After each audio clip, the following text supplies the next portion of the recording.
Il faut se dire que le patrimoine matériel et le patrimoine immatériel se superposent dans une certaine mesure, mais se distinguent nettement. Se superposent puisque si je prends l'exemple de la mosquée que j'ai évoquée tout à l'heure, la mosquée en elle-même, c'est un élément matériel. Mais l'œuvre architecturale que constitue la mosquée relève du patrimoine immatériel. Et cet élément immatériel peut être repliqué, peut être dupliqué à l'infini. Si je prends l'exemple d'un Rasaïd tel que Dialibatul Marahib ou Matlaboul Fawzain ou tout autre Rasaïd, l'original du Rasaïd ainsi que les copies dont nous disposons, chacun de nous peut avoir une copie de ce Rasaïd. Et cette copie, le livre qu'on détient, relève du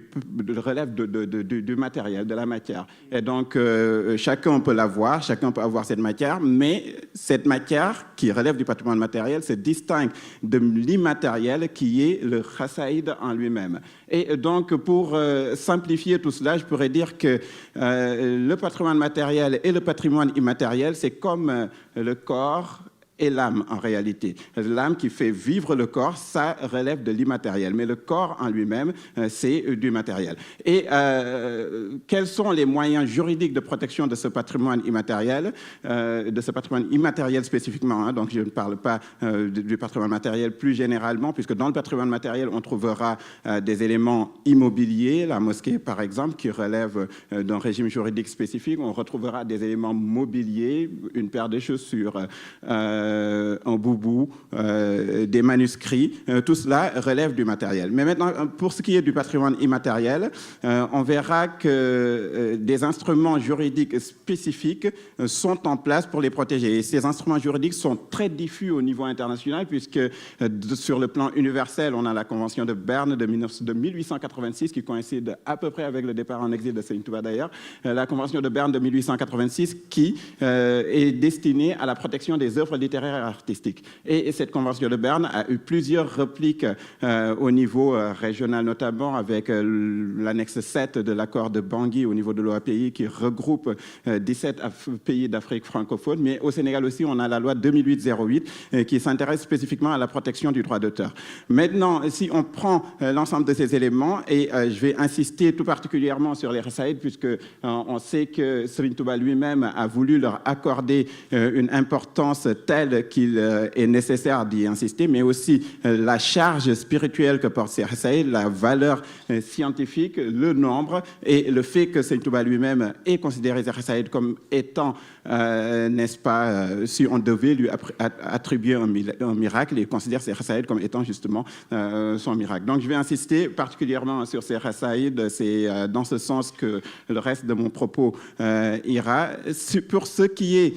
des Rasaïd, c'est des œuvres littéraires et artistiques. Et les œuvres littéraires et artistiques sont protégées par le régime du droit d'auteur. Donc, Serigne Touba lui-même a un droit d'auteur sur ces Rasaïd. Il y a l'article 1er de la loi 2008-08 qui dispose justement que l'auteur d'une œuvre de l'esprit jouit sur cette œuvre du seul fait de sa création, d'un droit de propriété incorporelle, exclusif et opposable à tous. Et donc, Serigne Touba dispose de ce droit sur chaque Rasaïd qu'il écrit. Mais que protège le droit d'auteur? Le droit d'auteur protège les aspects originaux de chaque œuvre. Et ces aspects originaux, on peut les retrouver dans l'œuvre tout entière, mais aussi dans les parties d'une œuvre. Si je reprends l'exemple que j'ai pris tout à l'heure, pour ce qui est d'un Rasaïd, Dialibatul Marahib fi ajilin ka'ajilin liraqib, on verra que là, le titre même de l'œuvre est une expression originale. Et cette expression originale fait l'objet d'une protection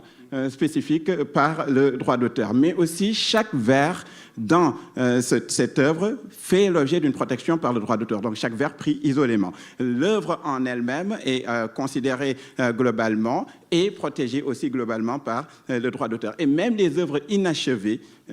s'il y en a, je ne sais pas, sont protégées par le droit d'auteur. Je vais dire, et ce sera là que je vais conclure mon propos, ce que recouvrent justement les prérogatives que confère ce droit d'auteur. Donc, quels sont les droits de Serigne Touba sur ces Rasaïd? Il y a, d'une part, des attributs patrimoniaux et d'autre part des attributs moraux dans ce qu'on appelle le droit d'auteur. Les attributs patrimoniaux permettent de protéger le droit de reproduction, donc de dupliquer, de recopier, tout cela. On ne pouvait le faire, je dis bien pouvait, j'y reviendrai, on ne pouvait le faire qu'avec l'autorisation de Seigne Touba. Il protège aussi le droit de représentation, donc le fait même de déclamer les rasaïd ou de les afficher quelque part ou de les utiliser, partout que ce soit, eh bien c'est protégé par le droit d'auteur. Ça, c'est les attributs patrimoniaux. Mais ces attributs patrimoniaux sont protégés toute la vie durant de l'auteur et jusqu'à 70 ans après le décès de l'auteur. Or, Seigne Touba a quitté ce bas monde il y a bientôt 100 ans et donc ces attributs patrimoniaux sont tombés dans le domaine public. Ça veut dire quoi? Ça veut dire que chacun peut écrire un khasaïd sans pour autant en demander l'autorisation. Je reviendrai sur les précisions. Chacun peut les chanter en chourel sans en demander l'autorisation. Mais ça, c'est les attributs patrimoniaux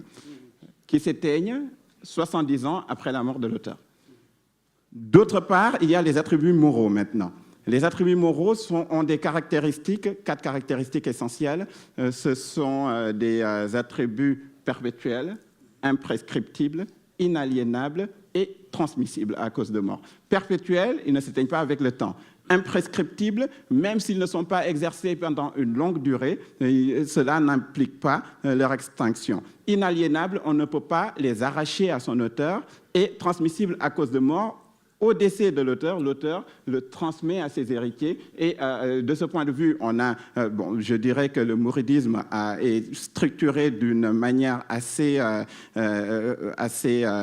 précise pour qu'on puisse distinguer spécifiquement l'héritier qui représente Serigne Touba. Et donc, celui qui dispose des droits patrimoniaux, des droits moraux, sur les œuvres, sur les rasaïd de Serigne Touba, c'est Serigne Mountakha à l'heure actuelle. Et ces droits moraux comporte un certain nombre de prérogatives. Le premier droit moral, c'est le droit de paternité. Le droit de paternité, donc, même si on écrit un seul vers, même si on affiche un seul vers ou le titre d'un rasaïd de Serigne Touba, il est nécessaire d'indiquer que ça vient de Serigne Touba. L'auteur, c'est Serigne Touba. Et ce droit, tant qu'il y a quelqu'un pour le défendre, ce droit ne s'était pas. Après le droit de paternité, il y a ce qu'on appelle le droit au respect de l'œuvre. Et les œuvres de Serigne Touba bénéficient aujourd'hui encore de ce droit au respect au Sénégal, en Afrique et au niveau international plus généralement. Le droit au respect comporte 2 volets. Il y a le droit au respect de l'intégrité et le droit au respect de l'esprit de l'œuvre. Je vais préciser ces 2 volets et rendre la parole immédiatement après. Le droit au respect de l'intégrité, cela veut dire qu'on ne peut pas amputer d'un rasaïd de Serigne Touba ou d'une œuvre généralement de Serigne Touba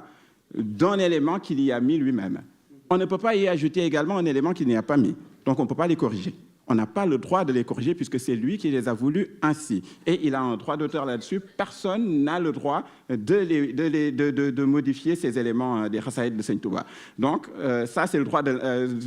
droit au respect de l'intégrité. Il faut respecter l'intégrité de l'œuvre telle qu'il est. Parfois, on entend les chanteurs des rasaïd ajouter ou répéter plusieurs fois un mot ou un refrain dans le rasaïd de Serigne Touba. Si Serigne Touba ne les a pas répétés, il faut savoir que le fait même de le répéter sans autorisation de celui qui est détenteur de ce droit est passible d'une poursuite civile, mais aussi d'une poursuite pénale au titre du droit moral. Ça, c'est une première chose. Une deuxième chose, on n'a pas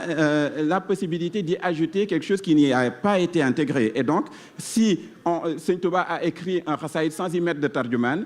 sans y mettre d'introduction ou de conclusion, on n'a pas le droit de lui concocter, de lui créer une introduction ou une conclusion. On doit représenter ou rééditer son rasaïd tel qu'il est. Cela implique quoi? Cela implique que quand quelqu'un écrit un rasaïd et qu'il se trompe, par exemple, en sautant un vers, il porte atteinte à ce droit au respect de l'intégrité et les poursuites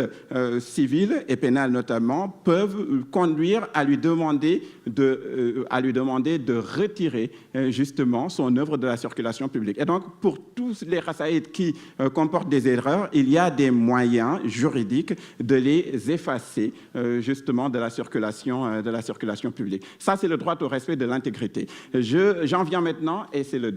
tout dernier point, je promets. J'en viens au droit au respect de l'esprit de l'œuvre maintenant, puisque Serigne Touba, chacun sait que c'est un homme de Dieu, c'est un homme qui s'est entièrement investi justement dans les affaires de Dieu, s'il faut ainsi le dire, pour simplifier. Donc,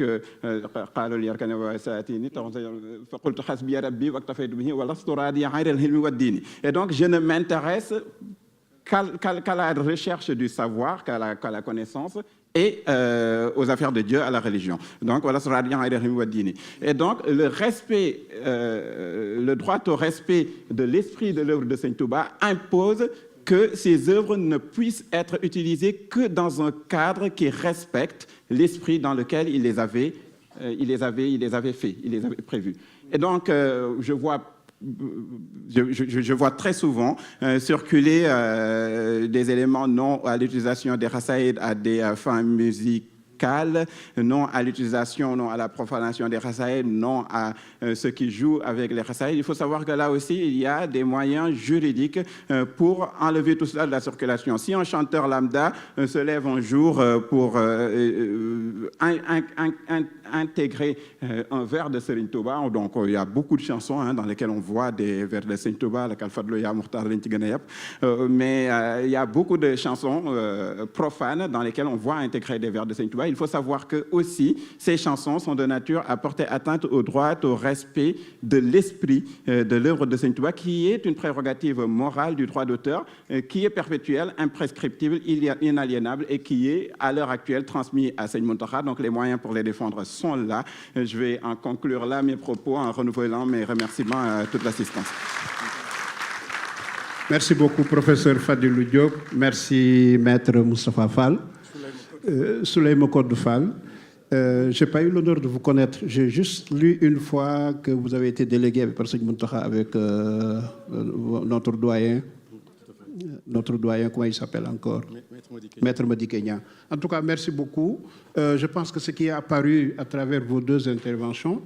c'est la nécessité d'avoir des spécialistes auprès des dirigeants, auprès de nos khalifes. Et Serigne Chérif a bien raison de s'entourer d'intellectuels et de spécialistes, justement, pour aller au bout de son projet. Merci beaucoup. Je me réjouis de ce que vous avez dit de Serigne Mountakha. En préparant ce travail, j'ai vu que la plupart des musées, depuis la création du premier musée, sont associés aux universités. Et quand j'ai appris que Serigne Mountakha a dit à Serigne Chérif, mettez le local dans l'université, je me suis dit, quelle clairvoyance, clairvoyance de notre guide. Donc, merci beaucoup aux deux. Malheureusement, le temps qui nous est imparti tire à sa fin. Il nous reste 30 minutes. Nous devons libérer, je pense, la salle à 19h. Et nous attendons tous avec impatience le bilan d'étape de Serigne Chérif Mbacké. Combien? À l'origine, vous dites? Nous pouvons aller jusqu'à 19h30. Donc, il nous reste encore 1 heure, ce qui permettra à Serigne Mbaye Pekh de revenir sur la quête. Il avait tout à l'heure une idée à faire passer. Serigne Mbaye Gueye aussi voudrait dire 2 mots. Alors, qu'est-ce qu'on fait, Régie? On donne tout de suite à Serigne Chérif? Est-ce qu'on donne tout de suite à Serigne Chérif ou est-ce que le doyen, le recteur Ibrahima Thioub est disponible? On va donner à Serigne Mbaye Pekh, donc, qui va introduire Serigne Chérif Mbacké. Voilà, je vous donne les excuses de Ibrahima Thioub, ancien recteur de l'Université de Dakar, président du comité scientifique auquel j'appartiens et que Serigne Chérif a mis en place pour accompagner le projet. Ibrahima Thioub aurait bien aimé intervenir. Malheureusement, il est en déplacement et les contraintes de connexion ne lui permettent pas de le faire. Donc, je vais patienter 30 secondes pour voir qu'est-ce qui va être décidé. Ibrahima Pouy, on donne la parole déjà à Serigne Mbaye.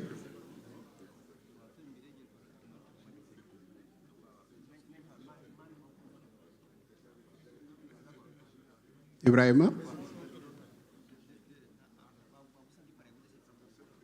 Ibrahima, on donne tout de suite à...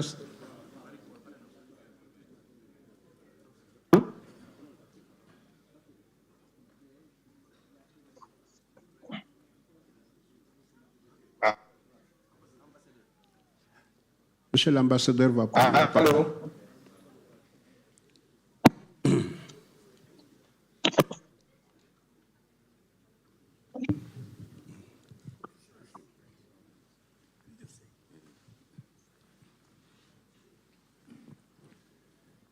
Alors,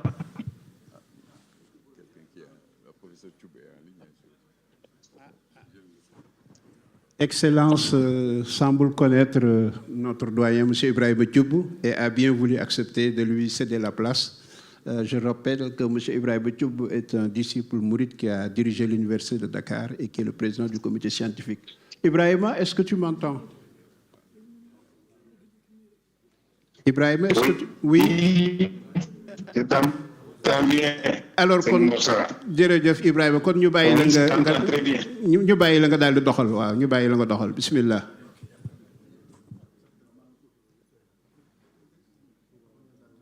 Waaw, je vois qu'on est très contraint par le temps apparemment, donc je ne vais pas être très long. Je voudrais d'abord commencer par saluer les honorables invités et participants à cette journée du 11 novembre à Paris et remercier Seigne Chérif pour la confiance qu'il m'a accordée en me confiant la présidente du comité scientifique du musée de Khadimou Rassoul à Touba. Il m'avait été demandé d'intervenir sur le problème de la conservation et de la protection du patrimoine mouride. Je voudrais tout d'abord indiquer qu'il est important de délimiter d'abord ce patrimoine qui, comme on peut le soupçonner, est très vaste. Mais le patrimoine, c'est ce que les générations vivantes décident de conserver, de collecter, de transmettre, qu'ils considèrent comme utile à transmettre aux générations futures. Donc on procède par sélection, préservation, mise en sécurité et transmission de ce legs, de cet héritage qui, comme on l'a souligné tout au long de la journée, a deux dimensions, une dimension matérielle et une dimension immatérielle. Je voudrais ici également insister sur la diversité de ce patrimoine, qui se voit déjà dans les deux premières distinctions du matériel et de l'immatériel. Donc, il y a d'une part ce que les mourides et le mouridisme a produit sur eux-mêmes, donc sur les mourides et le mouridisme, mais également il y a ce qui a été produit sur les mourides et ce qui a été produit par les mourides sur le mouridisme. Il y a également une distinction qui peut s'opérer au niveau de la quantité ou de la qualité. Et la quantité appelle une classification, puisse classifier l'ensemble du patrimoine pour pouvoir en avoir une maîtrise. La qualité va nous amener sur le mode de conservation, puisque bien sûr tout le monde le sait, la façon de conserver la mosquée de Touba ne sera pas la même que la façon de conserver l'œuvre poétique de Cheikh Ahmadou Bamba. Ça rejoint encore la différence en tant qu'objet matériel ou immatériel. Et il est ici important de souligner que on aura d'une part la vie du cheikh elle-même,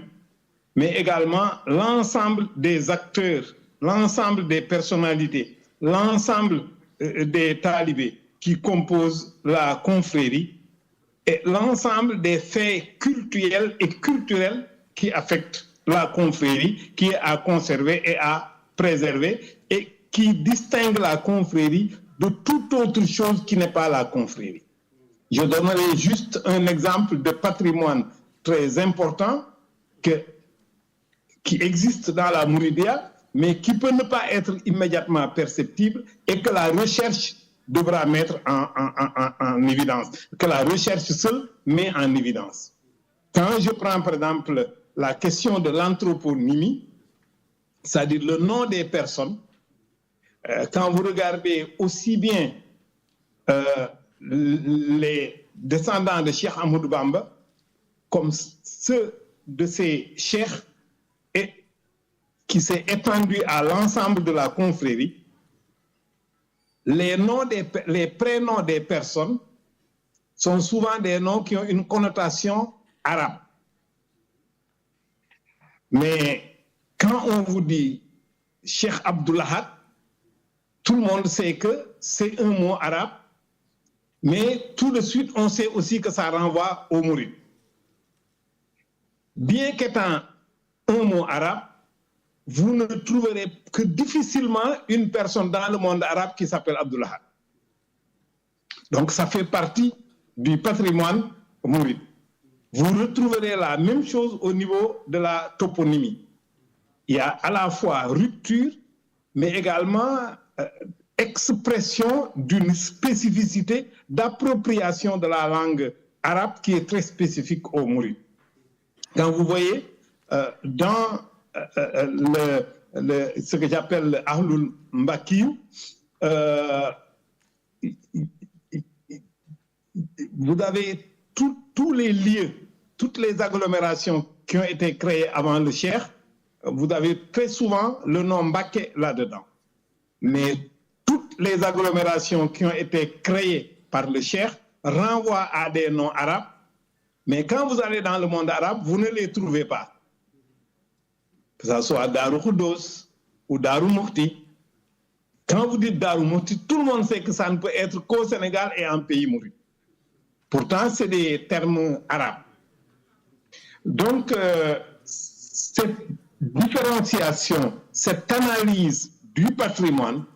sa maîtrise scientifique fait partie des modes de conservation et de protection de la confrérie.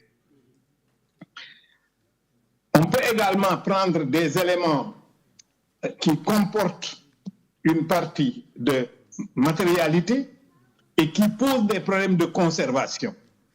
Prenons la photographie. Quand on regarde dans la genèse de la confrérie, il y a très peu d'images photographiques de la confrérie. Au point que quand on en a découvert récemment, ça a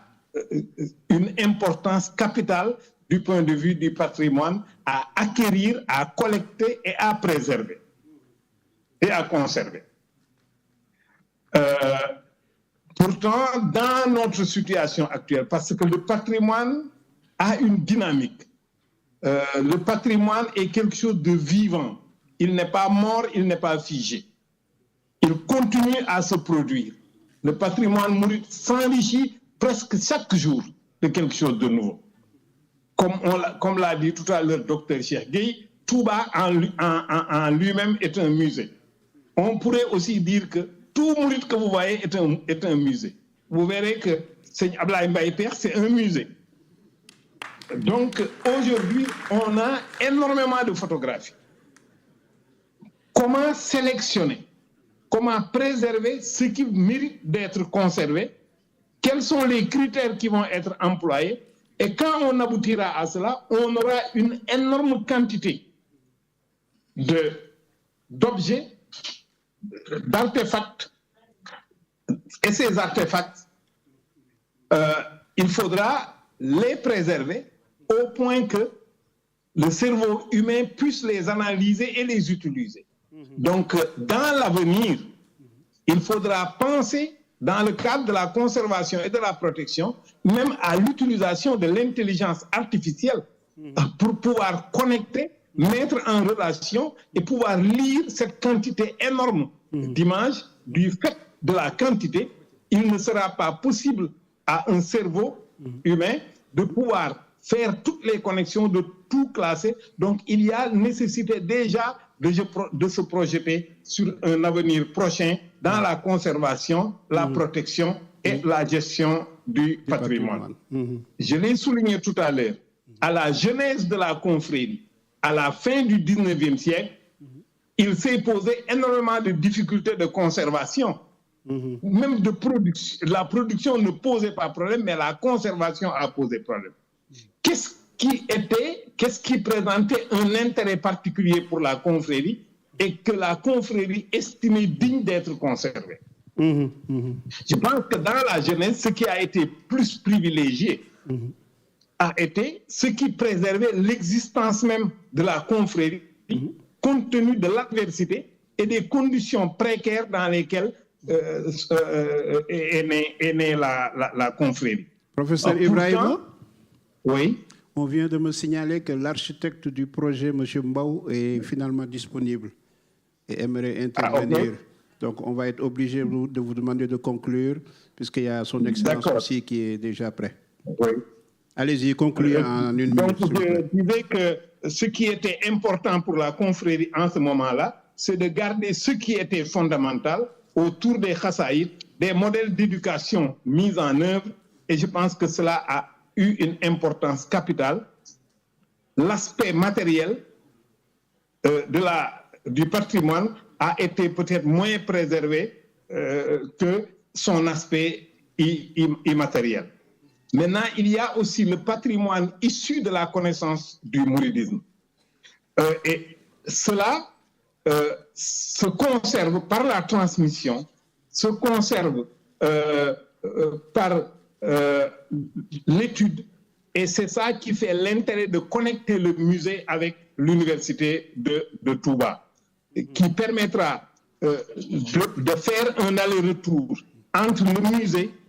les différentes disciplines des savoirs qui s'enseignent à l'université, et cela participera à l'institutionnalisation du musée, sa construction, les savoirs qui s'y trouvent incorporés, mais également les différentes innovations liées à la culture et qu'il importe également de préserver. Le patrimoine s'enrichit, nous sommes face à des défis contemporains, et ces défis, il faudra les relever. L'immensité de la tâche est à souligner, mobilisation de ressources financières, les savoirs muséaux, les technologies, l'organisation, et tout ça est important pour préserver et conserver le patrimoine du mouridisme, le patrimoine de Cheikh Ahmadou Bamba. Merci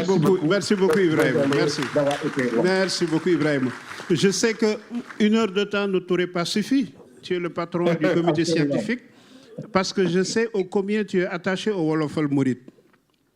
Absolument. Or, tu n'en as pas parlé et il te faudrait 3 heures de temps pour parler de Seigne Moussaka, Seigne Baye Diakhaté et autres. Donc, on va être... Oui. J'ai juste devant moi une thèse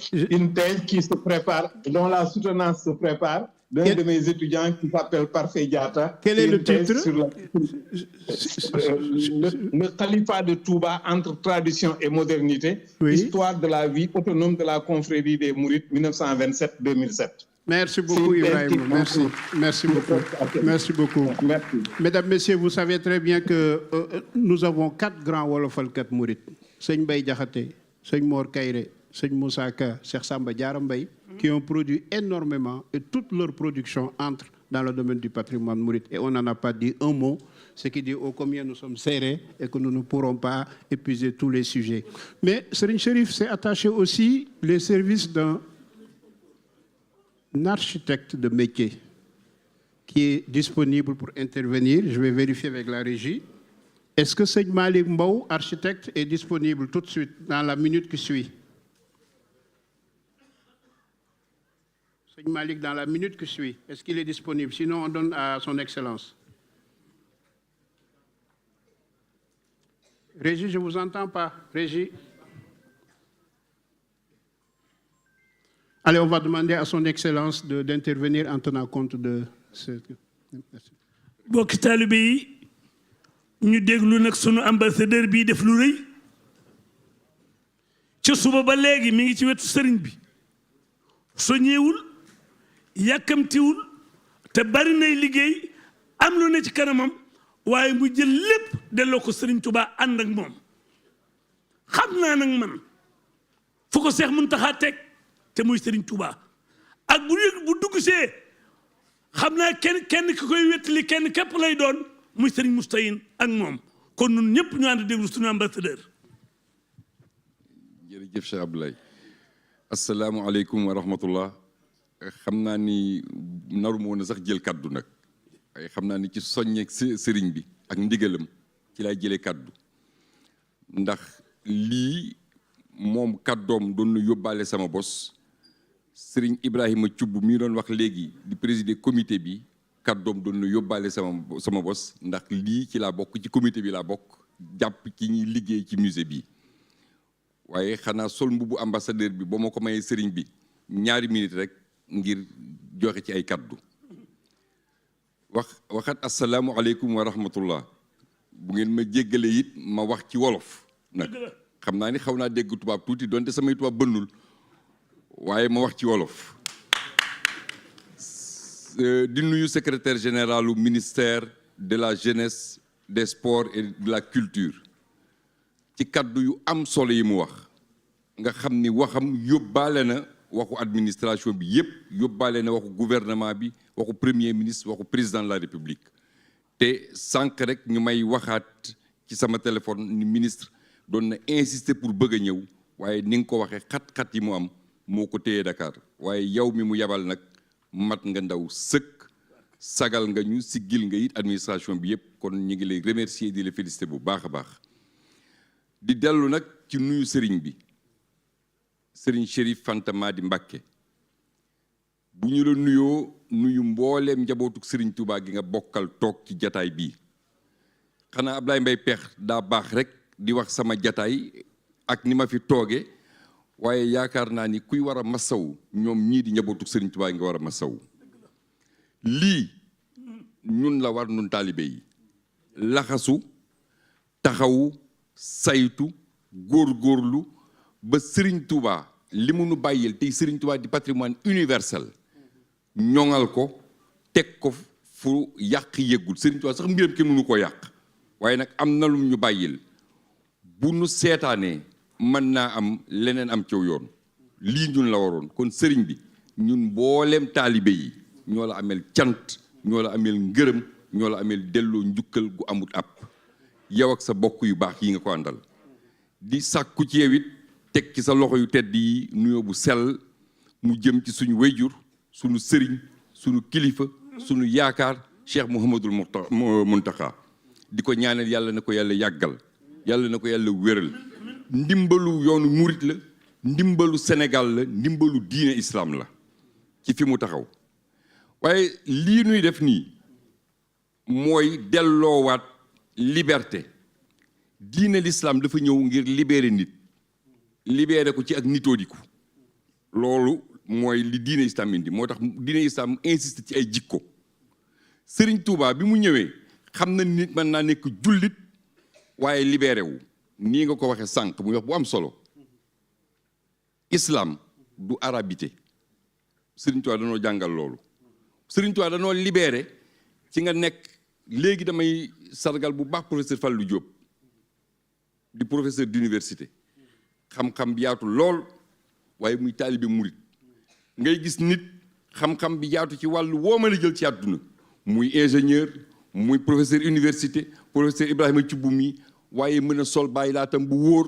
takk maxtumeem sol duubal taloom yarub jullit yarub sénégalais tey murit bu wóor di intellectuel bu moo loolu Serigne Touba nu ko def Serigne Touba nu libéré de la colonisation loolu ci jamono bii ñu ne di jamono wu africain bu ne naan je suis fier d'être africain waaye nous devons être fiers des disciples de Serigne Touba Khadimou Rassoul jamono bii ñu nekk en quête de spiritualité teen bi nu war a roote ji ndab li ñu war a jublu lumière bi ñu war a jublu mooy lumière Cheikhul Khadim bi taal na ko bu ñu ci jubloo gisu yoon asalaamaaleykum wa rahmatullah macha allah jërëjëf excellence jërëjëf dafa mel ni waxtu jox sëñ Chérif mi ngi jub si dafa mel ni wax nañ ni Serigne Malick Mbow mu gën a déconnecté wu waaye ma bëggoon rek sëñ Chérif ci sa ndigal nga may ma tudd te di ko tiitaroo nag sama turandoo ndax bi nga may woo di ma jox cër bu mag bi da nga ne ma sa waaja da lañ ko tudde kon su ma tuddee Mourtada ñu wax ba jeexal takk te waxuma ci ku tedd kooku du ma gor waaye du ma wax waxi kuy jay sëriñam dama koy delloo ci thématique bi Cheikh Mourtada excellence ni nga ko waxee sànq musée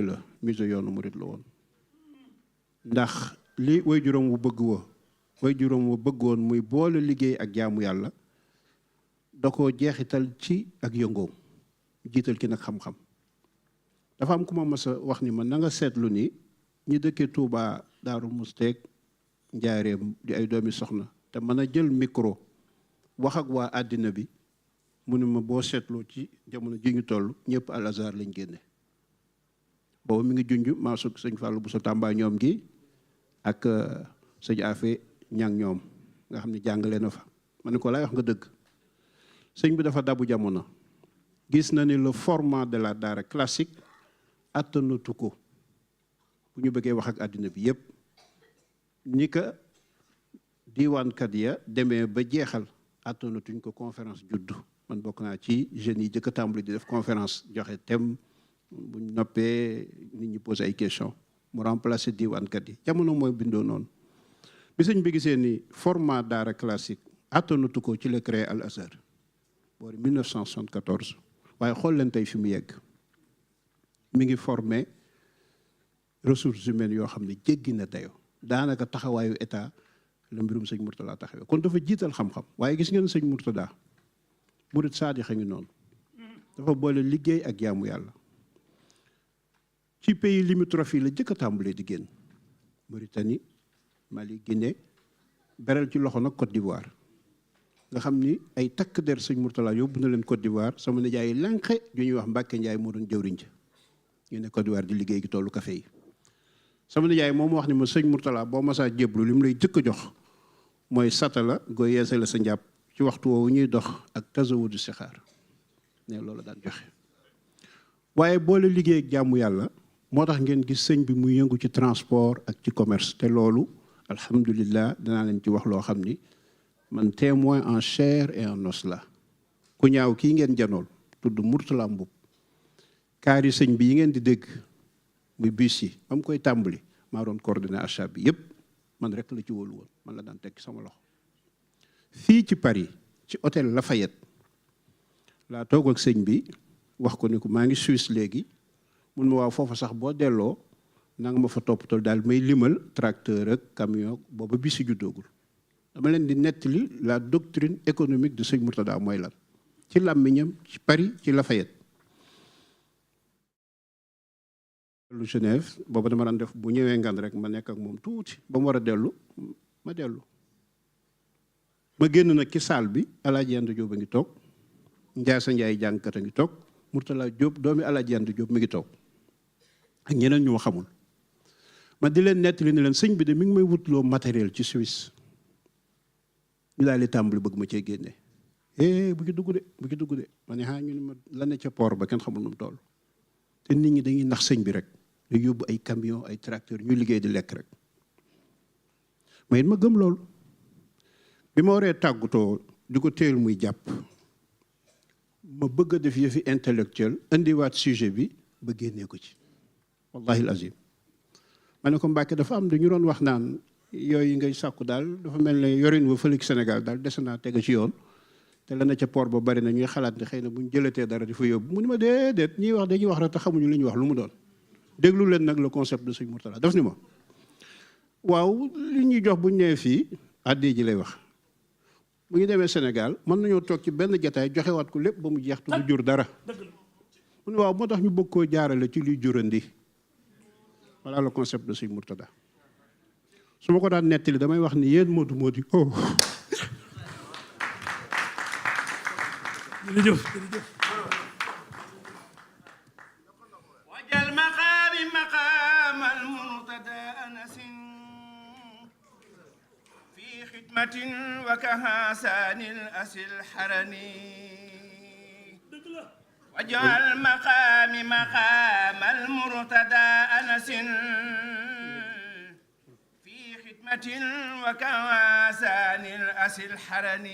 su ma ko daan nettali Modou Modou dama leen di wax ne seetlu leen seen bopp ñaata ci ñun ñoo nekk extérieur di wutub clando mbaa ñu wutub télécentre te wutuñu ko ngir enrichir suñ bopp dañ koy wut rek ngir mu jurandi dara suñu jarbal ba nañ ko Sénégal yor ko li moo doon concept sëñ Mourtada ku ñuy wax Omar Ndiaye nettali na ma ne dafa mas a toog ak sëñ Mourtada ñëw di ko siyaar fekk sëñ bi tàng sëñ bi léeg-léeg dara tàng bu ko dara naqaree da koy jàmbat rek nee ma ñëw rek mu ne waaw joxal Omar Ndiaye moom mu xool sax da ngay seet lii rek Omar Ndiaye nee na ab enveloppe képp lañ ma jox bind ci Serigne Mourtada Mbacké transporteur dégg looloo ko naqari nee ma leeral ko ni ko Mbacké mu ne waaw da ngay seet rek dañ lay gis nga yëngu duñu xam lu tax ngay yëngu waaw alal buñ ko bëggoon danañ ko bari la lool transporteur jiñ ko dàkkantal rek moo ko naqari nii la def ñun ñëpp ñu topp ci ginnaaw ma tàmbali di jënd kaar yi xaw ma da ko liste xaar xaw ma nu mu demee waaye fi may daaneele bu ngeen delloo Sénégal na ngeen ko seetlu c'est un fils de Serigne Touba qui a rénové le transport public interurbain en amenant des bus confortables ni ngi di ko tukki wallahi al azim moo ko def ni ngi doo ko topp di ko roy yal na yàlla sàmmal nu ko yal na yàlla dolli ko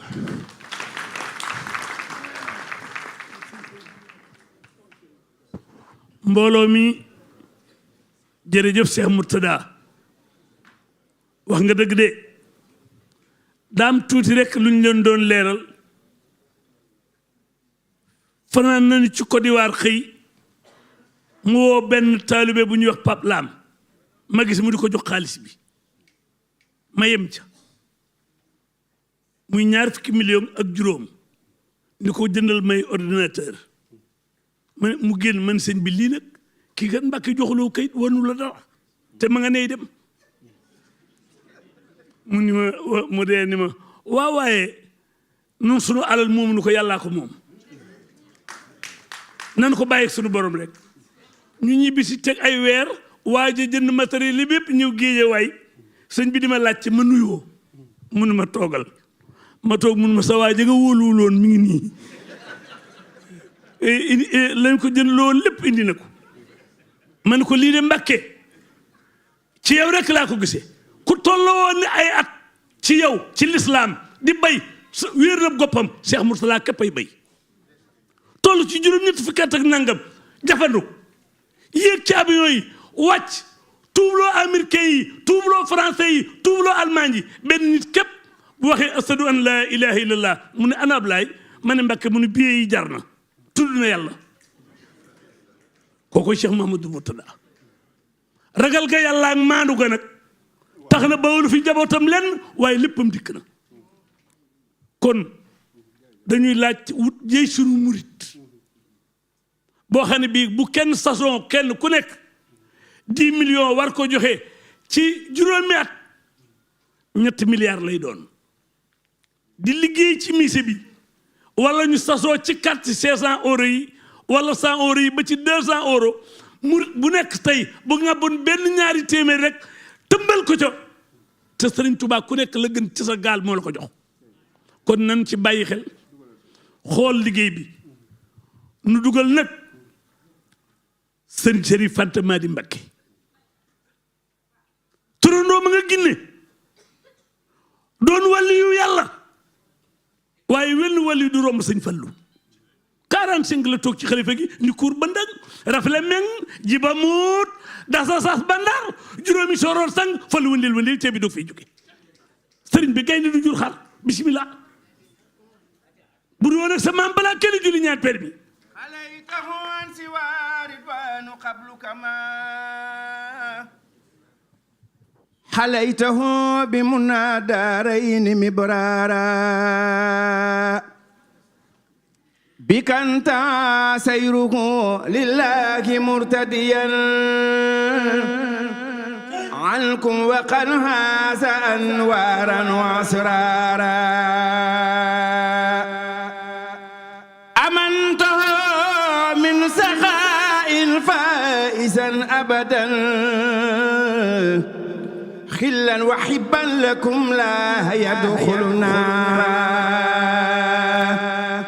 نال المنى محصفا ما بعده كدر من مسر منه إلى البحر دينارا منه ترى الله كحيث اتخذ أبدا كما له خاد ما يهواه أوطارا ولا لكين بياس منكم منصرفا وكل ما فيه درود باوتارا لغيره ينتهي إبليس في أبد كفاه ربك تحمينا وقدارا أنت نبي رسول المصطفى على من صلى عليك الذي تفتيل قدارا إني لجارك يا خير الورى أبدا عليك سلم من كل له سارا صلى وسلم باق لا شريك له عليك يا من به لي قت أنصارا لي قت مطلبتي قضيت لي أربي موت عني قبل اليوم أوسارا دم أمو ماس تيجي أمو ماس تدو أم ألك ماس كن غبامبا دم أمو ماس تيجي أمو ماس تدو أم ألك ماس مامي سرين فلو كن غبامبا سبحان ربك رب العزة أما يصفون وسلام على المرسلين والحمد لله رب العالمين barki borom Tuuba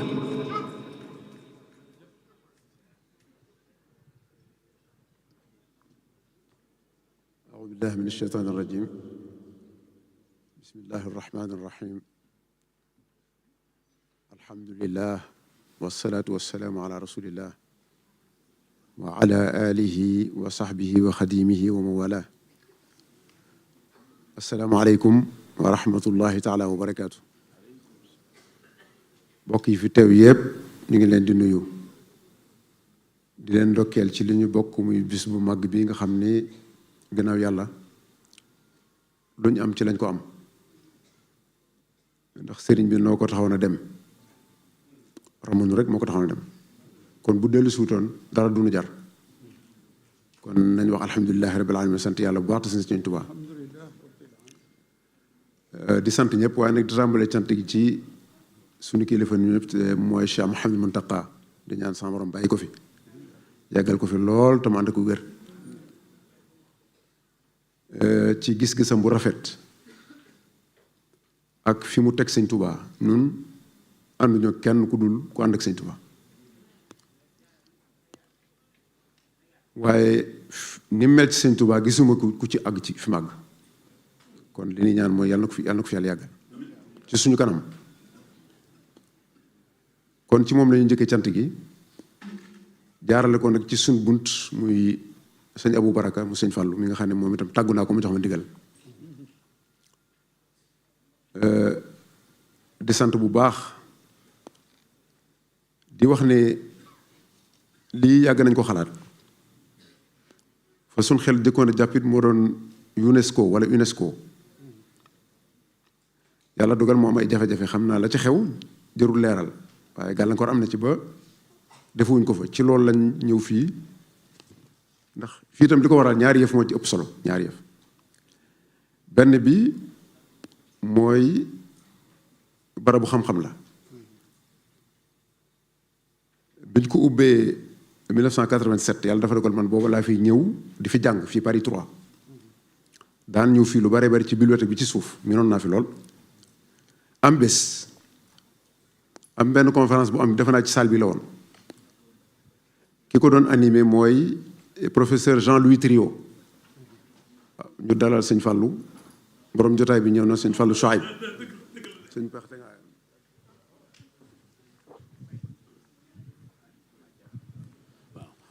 mbooloo mi dégg ngeen sëriñ bi nee na borom jotaay bi ñëw na sëriñ Fallou Mbacké moom sëriñ Souhaïbou moo yegg si léegi fekk si rakkam ju baax ji jëmm ji dugg si léegi nag di kenn ci yoonu murit di kenn ci Cheikh Mouhamadoul Mountakha di kenn ci sëriñ Cheikh Amadou Mbacké taabu sëriñ Souhaïbou moo dugg si léegi waajuram wu tedd wa weeru koor la gane jamono weeru koor la ko génn kon moom la sëñ bi doon dagg kàddu gi delloo ko njukkal ndax fii mu toog tey mooy Cheikh Mountakha ci ñoom kon nun ñëpp ñu ànd dégluwaat sëriñ bi. sëriñ bi noo ngi lay dalal Mbacké di la ziar bu baax di la xamal ne ci sab jotaay nga ñëw dañ la doon téyel jotaay bi rek kon dañ ñëpp xam ne borom jotaay bi egsi na kon ñaari yëf yooyu moo tax benn bi yàlla dogal fii la doon defee conférence bi defe naa 90 wala 91 la war naa ma 35 ans di koo xam ne spécialiste de l'Afrique de l'islam en Afrique nekkoon université de Provence yaakaar naa ex Marseille di def exposé ci la Sanoussia benn confrère bu nekk Libye defe naa sax ci la def teesam bi muy wax ba mu yàgg am muy waxtaan am benn sénégalais bu jóg ne ko xanaa kon li ngay wax nii mën nañ ko niroole ak li xewoon ci diggante sëñ Touba ak tubaab bi muy comparaison bu erroné bu ñaaw biñ génnee ma bàyyi ba conférence bi jeex ñu génn di jëli métro ñu jiit leen ñu ñaar rek fa nekkoon ci sénégalais ndax ñu fa nekkoon ñëpp ay nit ñu weex lañ ma ne ko sooy mu ne ma ne ko léegi li nga wax léegi lu tax nga wax ko mu ne ma li ma njëkk a wax mooy yow historien nga wala Baye Fall ma ne ko ñaar yëpp la Baye Fall la historien la maa ngi moom ba mujj ma ne ko yow li nga wax foog mu ne ma dama ko liir ma ne ko kon bu ma bindoon léegi dara jox la nga liir ko nga gëm ko mu ne ma damay seet ma ne ko yow bu fekkee ne loo liir nga gëm ko yow jàppal ne yow doo historien dafa war a topp li muy wax ba xam dëgg la wala dëgg maa ngi moom fañ mujj mooy balu ma àq kon benn boobu moo tax ma ne woon fi ñu doon waxee loola nag di fi taqal sëñ Tuubaa loo xam ne laalewu ca booba laa jàppoon ne fas naa yéene ñëw fi ñu wane kan mooy sëñ Tuubaa loolu moo indi jotaay tey 35 ans la ci ren boobu étudiant la jóge naa fi mat na fanweeri at beneen bi mooy barab bi dafa bokk ci barab yi nga xam ne ci maalim yi nekk Paris ci wàllu xam-xam ak culture daanaka dafa bokk sax ci li ñu tuddee grands travaux yi nga xam ne Mitterrand defoon na ko fi à l'image de l'arche de la défense Opéra Bastille Louvre ak yooyu ci foofu nga koy dugal ak bibliothèque bi ginnaaw bi ñu fi nekkee kon daanaka ñaari bibliothèque moo fi nekkoon fu ñu daan kii mooy Beaubourg ak fii ci la xamee moon bërëb bi ma gisee salle bi itam la ma xamee moon boobu mooy taxaw fi lu ne tey kon loolu mooy waral ñaari mbir yi ma leen wax ne moo tax kon ñu jàppoon barab bi nga xam ne jotuñu ci UNESCO di sant nag bu baax a baax ñi nga xam ne ñoo taxawee woon bés bi doon ko waajal mu yoo France gépp nag waaye nag ñu ràññee ci Ibrahima Pouy taxaw na ci taxawaay bu kawe ak moom moo bokk yi mu ko àndal yépp mën naa ne ñaari at ngi nii mu di ci liggéey bañ jàppee UNESCO ba léegi mi ngi ci kon sëñ Ibrahima ñu ngi lay sant la gërëm yaa bokk baax yi nga àndal liggéey bi ñëpp ñoom sëñ Assane Gueye sëñ Moustapha Diop di sant sëñ Balla Babou moom itam ci taxawaayam sëñ Balla Sow sëñ Mohamed Kébé sëñ Seydou Mayga moom malien la waaye dafa ñëw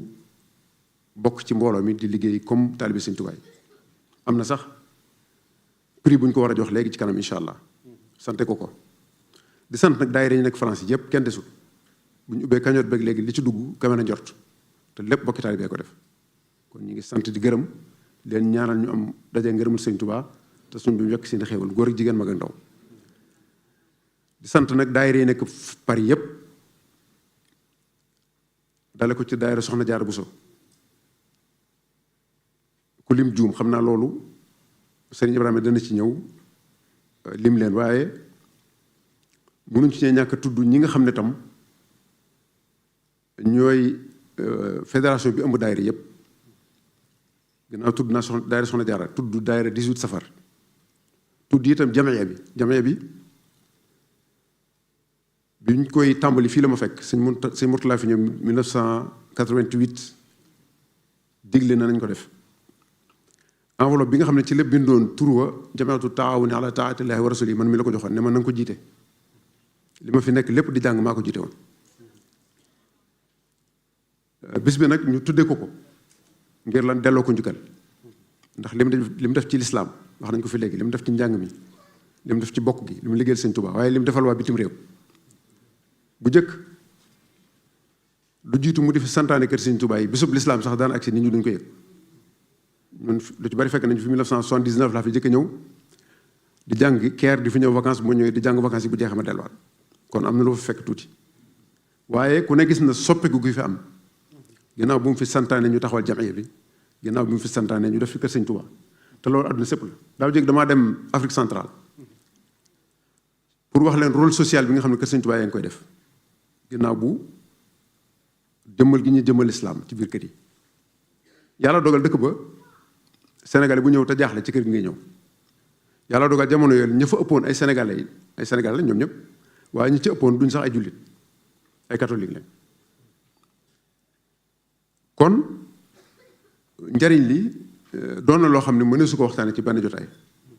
te defe naa li ñuy waxtaane sax nga xam ne moo ñu fa indi tey te mooy këru barkeel yooyu wala musée bi bu noppee liggéeyu sëñ Mourtala dana fa am wàllu wu rëy ñu gën faa feeñal ab taxawaayam waaye nag di sant itam daayira yi nga xam ne jóge nañ ci biir réew mi feneen ak bitim réew mu am fédération délégation bu jóge Marseille ci njiitul Serigne Moussa Kouaté ñëw na Amérique ñaari délégation jóge nañ fa benn bi Baye Amar Diop moo ko jiite jóge Seattle ca Washington muy dëkk bu sori boo xam ne mat na fukki waxtu ak juróom boo fa jógee ci avion pour ñëw Paris mi ngi ni toog ànd ak doomam sëñ Fall di santam waa Washington gii nga xam ne mooy capitale fédérale bi moom it Serigne Mor Dieng Seck ñëw na ci turu waa fédération wala fondation Cheikh Ahmad Bamba bi nekk Washington sëñ Mor yow it ñu ngi lay nuyu te dalal di la sant di nuyu sëñ Mourtala Mbuub mi bàyyi ko Genève moom it mi ngi nii taxaw fi ñaari cër benn bi mooy teewal fi waa Genève waaye nag di amee liggéey bi gis ngeen liggéey bu rafet bi mu fi def te ñoom waa Genève sax def nañ lu réeree ci liggéey bi ndax ci waa daayira bu nekk bitim réew wala sax waa daayira ci rek yem ci ñoo ci ëpp luñ defagun ci musée bi ci wàllu addiya daaw jéeg yónnee nañ alal ju baree bari boo xam ne ñoo xam ne ci wàllu étudier ak lu baree bari ci lañ ko def te moom mii moo ko coordonné woon kon loolu faaw ñu wax ko am na ku jóge Zurich ku ñuy wax Serigne Samb moom it mi ngi fi ci Suisse ba tey ñu di ko dalal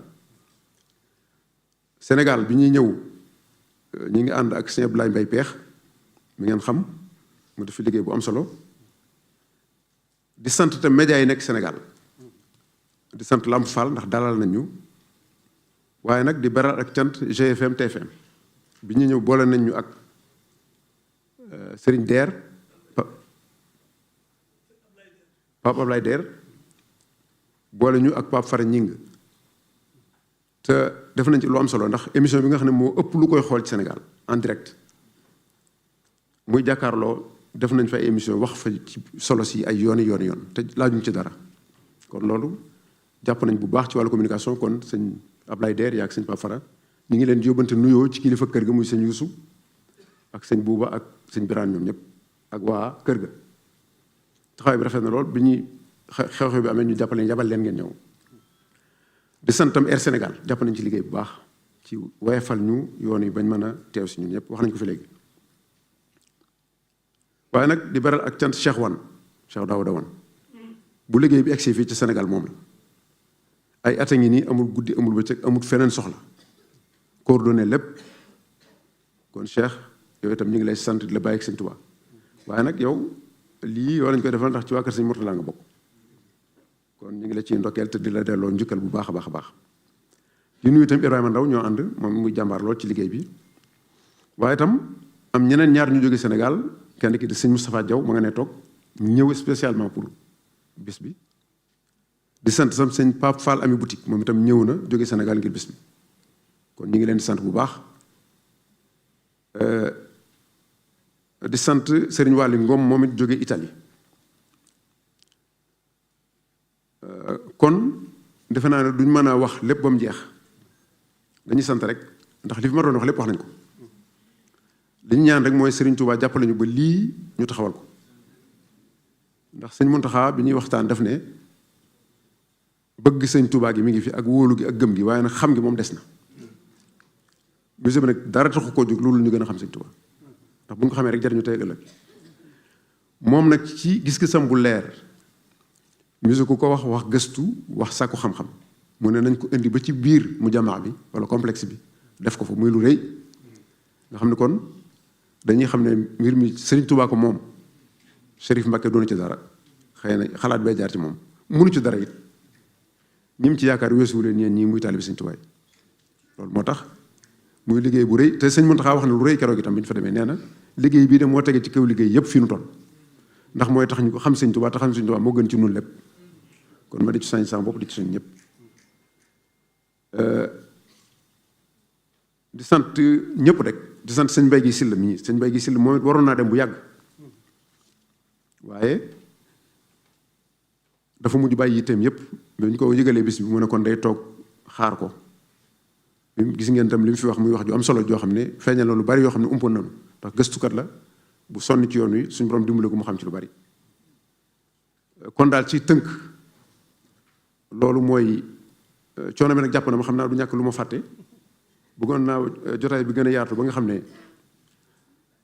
sëñ Jibi Cuun wax naa ko ci ñu doon moom itam nga xam ne mooy daanaka bokkoon na ci task force bi nga xam ne dëgg la waxtaay bi yàggul waaye am nañ ci lu ko may jot ci organisation ak communication ak jokkoo bi ak ba tax wax dëgg yàlla liñ ci am ni seenu nu ko woon ndax xataay bi lépp ci weer wala ñaari wala lañ ko waajal li fi am lépp it kenn defu ci dara ku dul mbokki taalibe yi waaw nga xam ne kon dara jógal ci bitti ñëw kon ginnaaw mel na nii nenu leer na lu song daan ko kon nag an song musée bi te daan ko jëbal ko sëñ Mountakha mu jëbal ko sëñ Touba ñu ngi leen di sant leen gërëm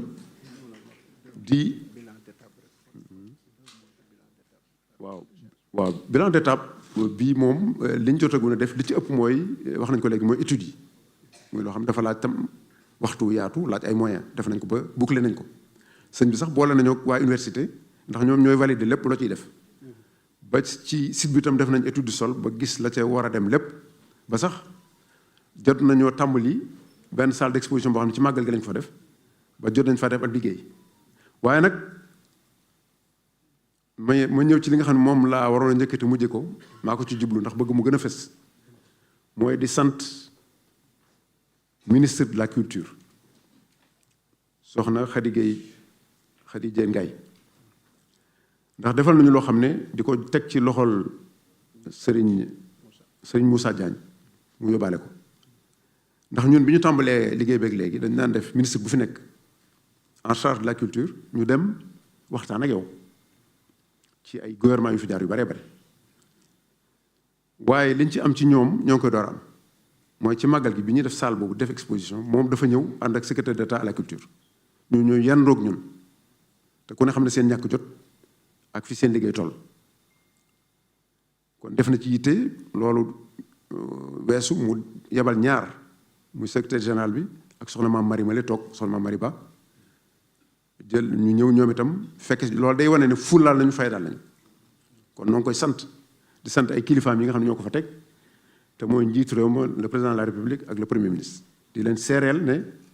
ministre bi def na ci taxawaay yu kawe noo ngi koy sant di ko gërëm ci turu Sëñ Tuubaa ak turu mbooloo mi ambassadeur ñu ngi lay sant di la gërëm bu baax doo tax xam lu kenn ci itam waaw lii yàgg nga koo def Sëñ Tuubaa xewle nga ñëw toog ànd kook ñun def ci sa xam-xam ak sa alal ak sa jot loolu yàgg na kon yow itam ñu ngi lay gërëm di la sant di rafetlu sa taxawaay jërëjëf ñoo ngi sant di gërëm li ma gën a loon mooy kàddu gi di dem ak a ñëw ndax lu ma jël moo mën cee dellu si waat waaye na ñëpp xam ne xol yi sedd na guy yaakaar yi dolliku na di sant waa Paris di sant waa France amuñu seenu pay ak ñu jóge ci bitti ñëpp ku ma fàtte it bu sama xel demee bala ñoo dem danaa ko tudd incha allah waaw taxawaay yi kawe na soxna ñi ngi leen di sant soxna Fat Thiam nga xam ne moo jiitu président daayira Maam Jaara di sant sa seex muy soxna Xuri Ngom soxna Fadja ak ñoom ku lim juum soxna Boussa Ndiaye ñoom ñëpp gis nañ seen taxawaay keroog ak communication bi ngeen def ci kër Sëñ Tuubaa gi soxna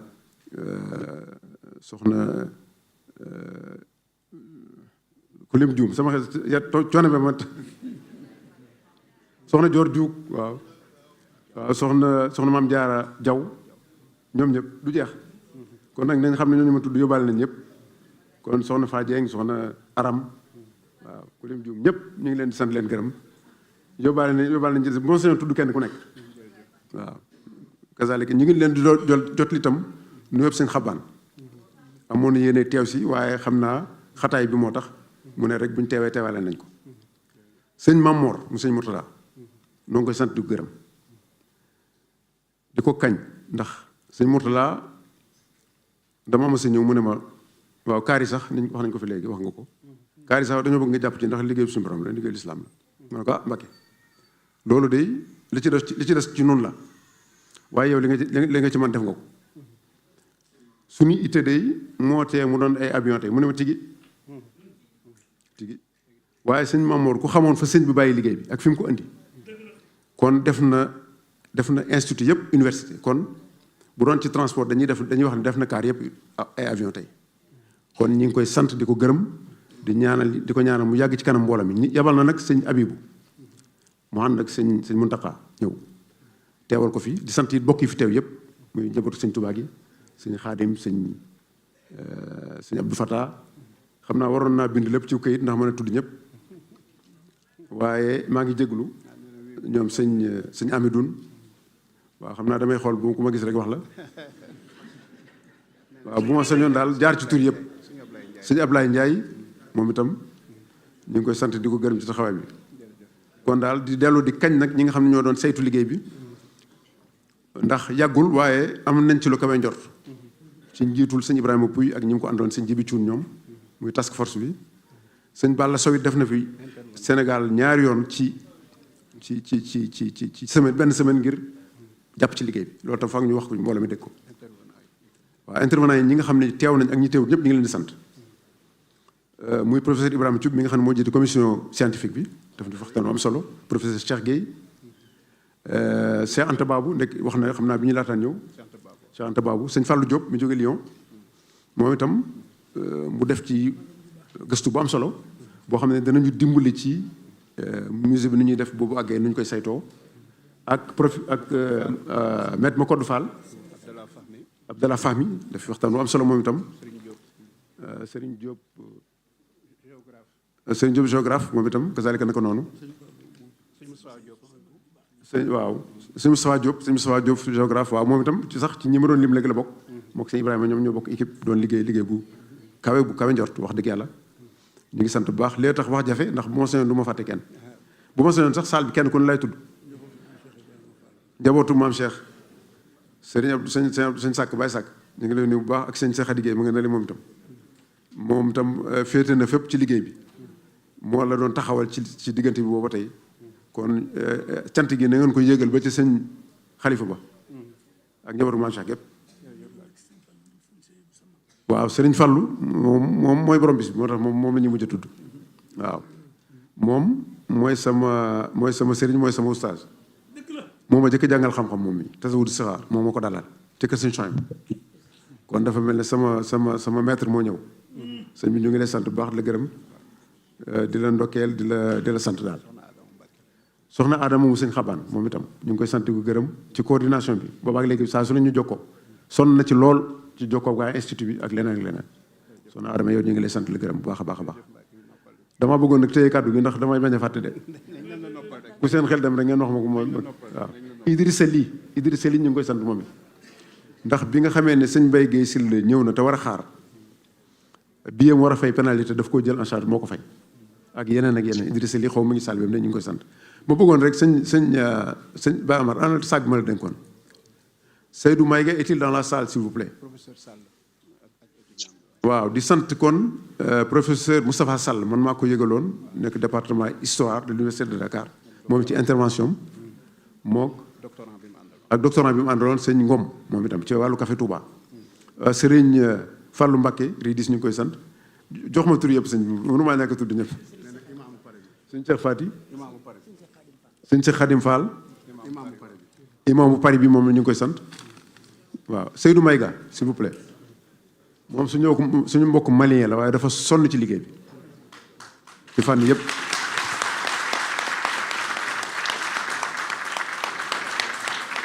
waaw fi mu nekk nii fii la nekk waaye bu ma demee Mali ci ziar bu may def ci sama turandoo nga xam ne damay jaar damay jaar Bamako yaayam at mu jot am xaaf la may indil ci kër Sëñ Tuubaa gu ñu defar jënd ay yére xotti ko ñëw la ko jox moom mii bu ma fi ñëwee du am jàmm du noppalu du te xamul te du Sénégal mos na ñëw Sénégal kon Seydou on voudrait vous waaw je voudrais vous offrir ce petit cadeau en guise de remerciement et de reconnaissance. Sous vos applaudissements.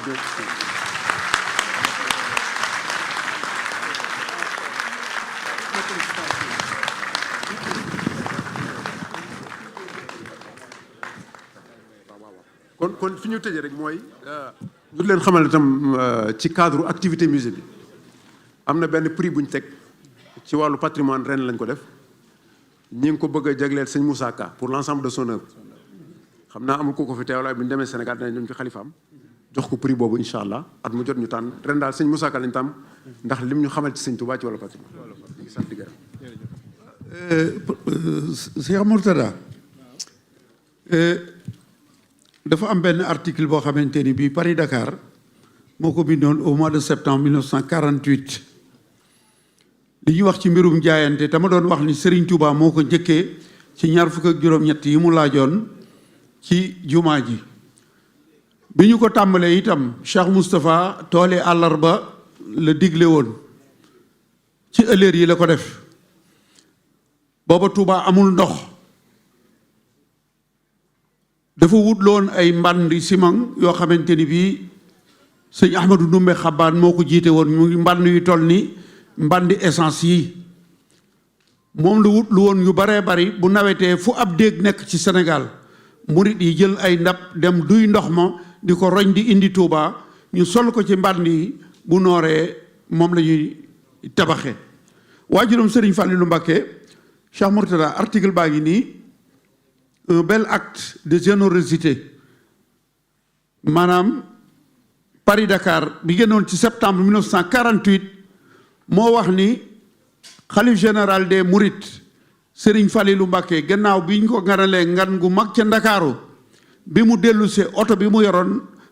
da koo jaay def ko ci liggéeyub jumaa ji xam le ni dootul génn Touba mukk danaan galas ba ba liggéey bi di yegg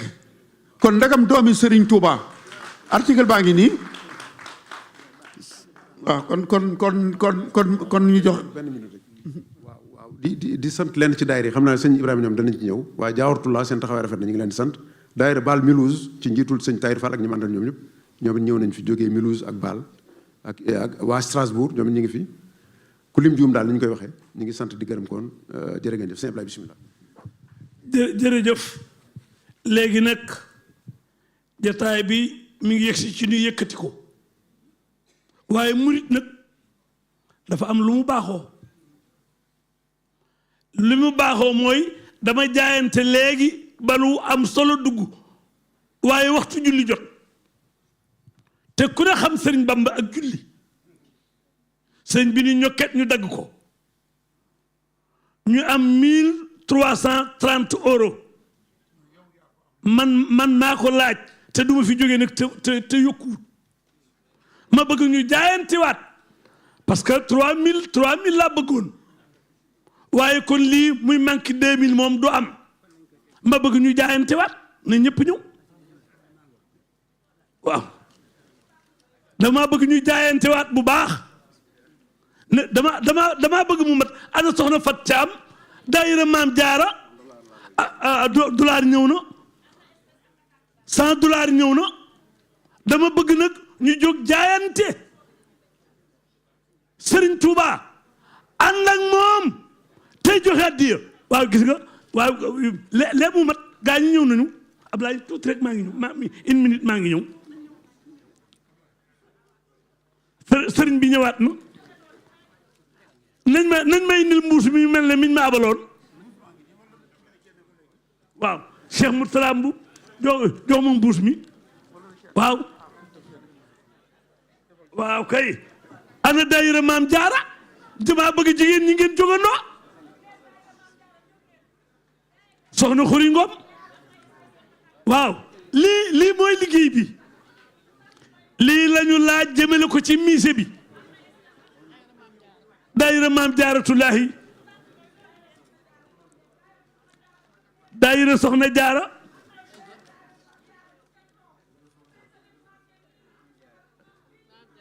ma lépp ci maam jaara lépp ci maam jaara ak 200 euros 300 euros ci maam jaara waaw waaw waaw te mbay jugal taxaw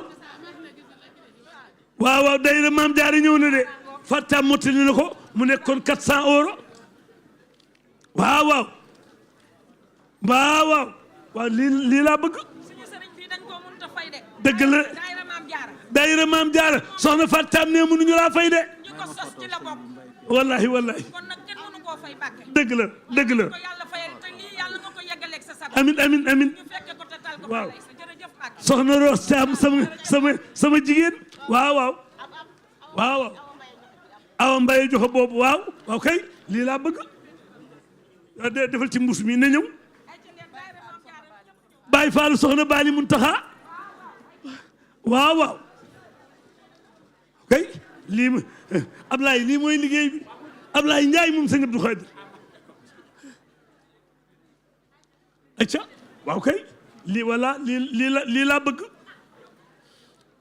Ablaye jërëjëf Ablaye waaw góor am na ñoo xam ne gisaguma leen de tey jàmbaar lañu Ablaye lii mooy liggéey bi liggéey baa ngi sëñ Sirif daa waxoon ne dañoo bëgg jeysun mooy 313 ay taalibe yoo xam ne kenn ku nekk day bind 10 millions am na ñaar ñu bindagul sëñ bi jëkk bindu ak sëñ Ibrahima Pouy kan moo koy ñetteel waaw kan mooy ñetteel maanaam jeysun bi ñett téeméeri murid yi ak fukk ak ñett am na soxna yoo xam ne xam naa leen ñu di jàmbaar yu fàkk tëdd séen guma leen génn leen ñëw am na ay góor yàlla yu toog ne la ci kaw damay bañ a jaar ci tur yi ñëw leen dee di ci gaaw yéen la ñuy nekk jeysun bi déedéet moom la wax léegi waaw waaw waaw dëgg la bisimilah ñëw leen aji faama juug waaw kumba yaakaaroon naa ko de bi ma ne am na ñu ma gisut defaw naa daa leen gis de waa leen kumba akasa waaw waaw dëgg la dëgg la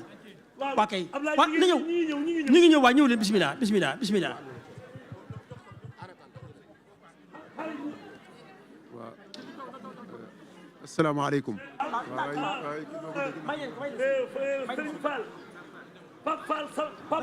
mbooloo mi Pape Fall taalibe nee na nañ ko bind ci 10 millions yi. ok Baye waaw loolu laa bëgg a dégg bind nañ ko ci 10 millions yi.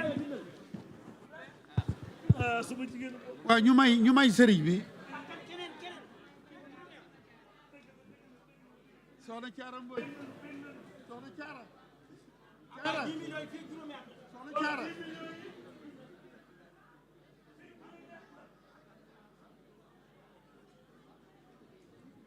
ñu déglu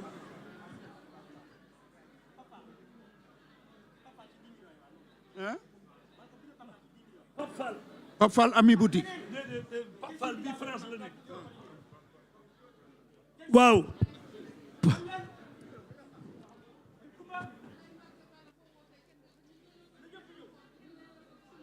dëgg la de wane ngeen ko wane ngeen ko wane ngeen ko wane ngeen ko wane ngeen ko wane ngeen ko dëgg la de. bismillah bismillah.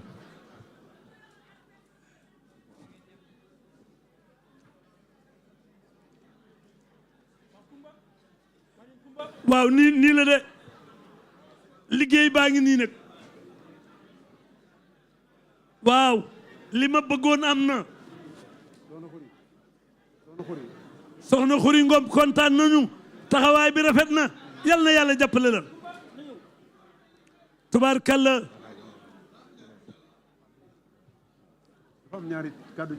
waaw sëriñ bi mu ni dafa am ñaari kàddu cant rek. waaw asalaamaaleykum dañuy mottali kàddu cant yi waaw jërëjëf soxna Xuri sant nañu bu baax.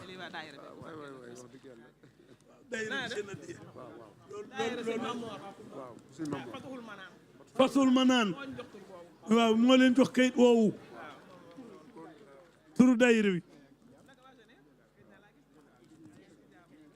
waaw jeysun bi keneen kuy bindu mooy soppee Rasulullah feek juróomi at lay doon waaw baax na waaw. kon yi ngi sëñ Ablaye.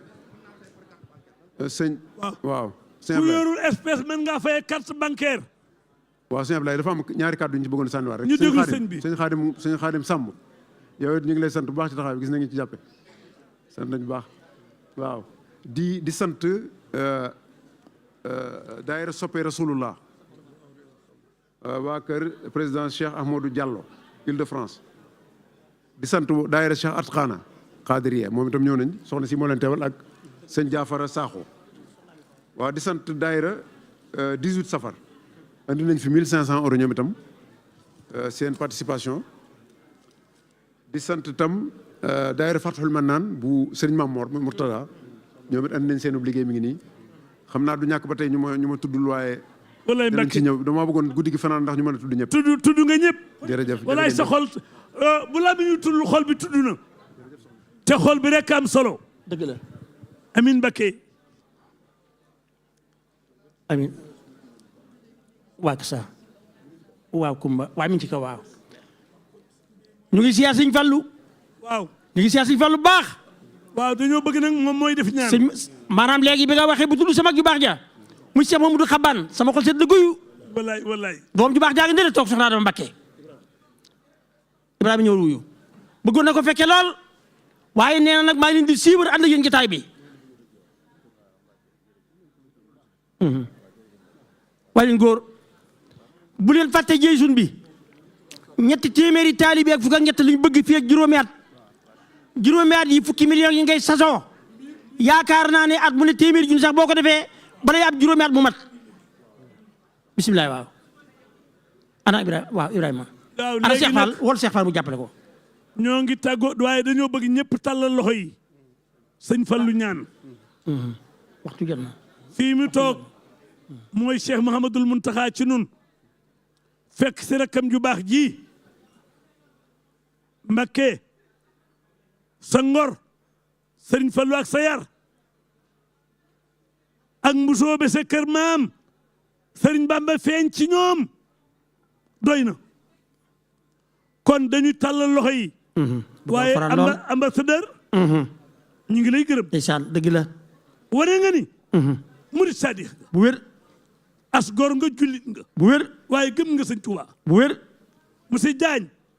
waxal Khady Diène Khady Gaye Diène suñu mbokkum taalibe di nu bokk ak moom Serigne Abdoul Khadir muy jigéen ñu jox ko culture waaye jox nañ ko borom jom dëgg la jox nañ ko ku nangoo liggéey dëgg la te lii ñu ko dénk ci culture Serigne Touba dana ci feeñ ba ñëpp xam ko alhamdulilah ndax ëpp ñu ko ci Serigne bi yéene boo demee santal nu madame la ministre culture bii ñu ko jox xam naa daal li ci sëñ Bamba moom lépp dana ko jox ne ko sëñ bi sant ko baax yàlla na ko yàlla jàppale yàlla na ko yàlla jàppale mi yaa rabbi am nañu mbégte ci moom lool sëriñ ba yaayam màggalu Cheikh Abdou Khadir ci néeg sëriñ Cheikh la koy jox foofu lay nekk dëgg la waajur la ci sëriñ Cheikh Abdou Khadir bu wér waajuram nag bu jigéen moo may ministre Khady Diène Gaye ba lii mu am kon bég nañu kon ñu tàllal loxo yi bisimilah waaw bisimilah waaw ok ci sëñ Ablaye Mbaye Peex mi moom itam ci ñaari fan lañ ko yëgal fekk mu nekk ci ay yitte waaye dane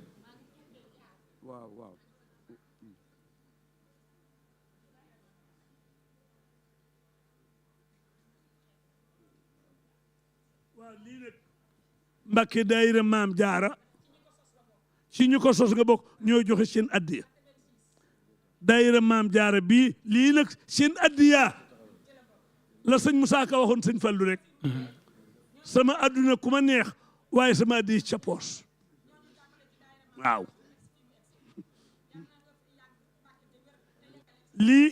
lii seen addiya nag ci sa poos waaw bisimilah waaw sëñ Ablaye yow itam dañ laa bëgg a sant ndax fekk nañ la ci xat-xat lool waaye